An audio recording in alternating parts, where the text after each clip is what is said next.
Voilà, dans cette vidéo, on va voir comment classer nos photos une fois qu'on les a importées sur Flickr. Donc, il faut savoir que toutes les photos qu'on importe sur notre compte se retrouvent dans notre galerie. Donc, il suffit de cliquer sur votre galerie et on va retrouver toutes les photos qu'on a importées. Donc, celles-ci seront toutes affichées sur ce qu'on pourrait appeler un espèce de mur. Voilà. Sachant que la photo en haut à gauche est la dernière photo que vous avez importée, donc est la plus récente, et va en ordre décroissant. Donc plus on va vers le bas, plus les photos sont anciennes. Voilà. Donc sur cette galerie, on va retrouver l'intégralité de vos photos, puisqu'on est sur votre compte, donc vous verrez absolument toutes vos photos, sans exception. Donc voilà, donc c'est bien si on veut les voir par ordre chronologique, hein. Par contre, pour retrouver une photo en particulier, c'est pas forcément l'idéal. Donc on va voir comment classer ces photos. Donc pour les classer, on va les organiser. Donc il suffit de cliquer simplement sur l'onglet organiser en haut. Voilà, donc on clique dessus et on se retrouve sur cette page-là. Donc qui est découpée en plusieurs parties. Donc une partie avec des onglets, donc on va voir à quoi ils servent là. Une partie ici, en fait dans cette partie-là, on va déposer les photos sur lesquels on va travailler. Donc voilà, et ensuite en bas on va avoir le listing de toutes les photos qu'on a dans notre galerie. Donc ici on n'en a que 4, hein, mais bien sûr si vous en aviez 200, vous auriez les 200 photos, là vous pourriez naviguer dedans à l'aide de ces icônes là. Voilà. Donc le premier onglet là, organisé par lot, ça vous permet de travailler sur des lots de photos directement. Donc on verra ça dans un autre tutoriel.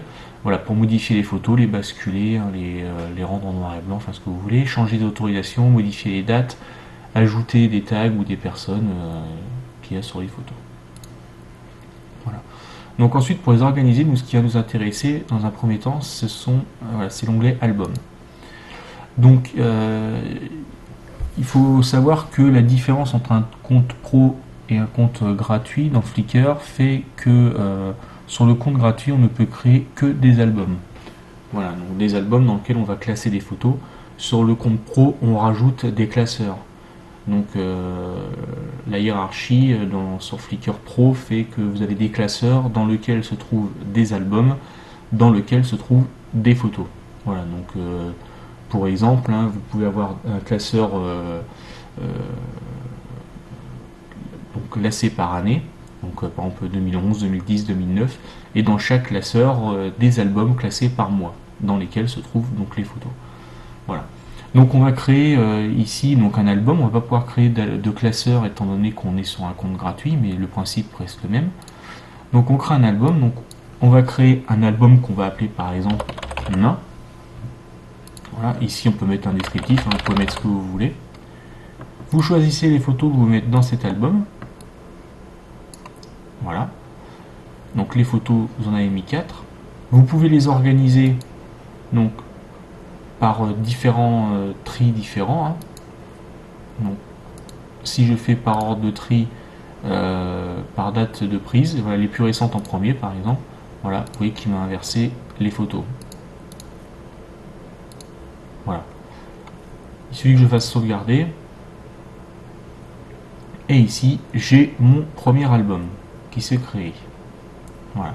Donc ça, c'est pour créer des albums. Ensuite, pendant qu'on est là, prenez l'habitude de géotaguer vos photos. Donc pour ça, vous cliquez sur carte. Voilà. Donc vous cliquez sur carte, vous voyez que vous avez la carte du monde.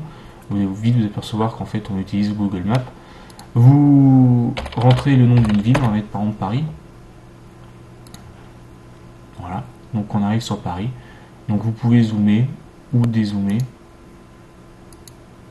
Voilà. Vous voyez que là, donc je zoome. Voilà. Et donc vous prenez les photos et par exemple vous pouvez dire j'ai pris ces 2 photos à tel endroit. Voilà. Et ces 2 autres à tel endroit. Voilà. Donc vous verrez que c'est assez précis. Et ce qui fait qu'après vous voyez sur la carte que vous savez qu'ici vous avez pris 2 photos et qu'ici vous en avez pris d'autres. Voilà. Les points bleus sur les photos précisent que vous avez géolocalisé vos photos. Donc ça permet de faire après des recherches par lieu, c'est pas mal. Donc maintenant si on revient à votre galerie, à la galerie, on s'aperçoit donc qu'on retrouve nos photos, mais que sur la droite il y a une colonne qui s'est créée avec les albums. Donc vous voyez qu'ici il y a un album main. Donc si je clique dessus, forcément je vais retrouver donc, voilà, mes 4 photos. Voilà. Mais alors ce qui est bien avec Flickr en fin de compte, c'est que dans les albums, en fait, on n'y incorpore pas réellement les photos. Mais on indique les photos qu'on peut y voir. Ce qui fait qu'une photo peut se retrouver dans plusieurs albums. Donc je donne un autre exemple. Je reclique sur organiser. On va créer un deuxième album. Voilà. On crée un nouvel album. Et un album qu'on va appeler noir et blanc, par exemple. Donc je vais prendre juste 2 photos.